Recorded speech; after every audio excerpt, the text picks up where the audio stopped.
As we previously did, we removed the front bumper shell of our 460.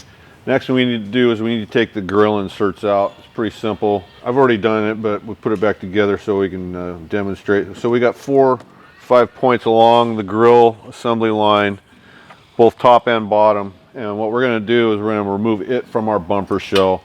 And there's some plastic clips back here that feed up through here.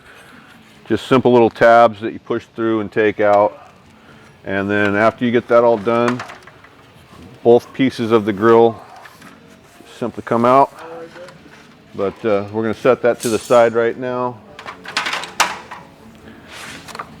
And then we're going to be deleting this entirely.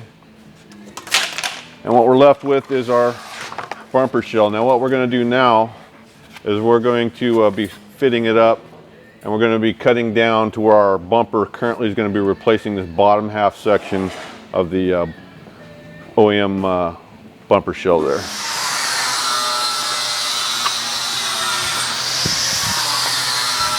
All right, so we reattach the center part of the grill to the bumper that we trimmed, reattach the fasteners.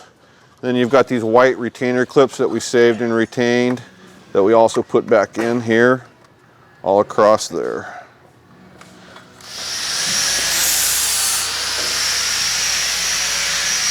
That's finished.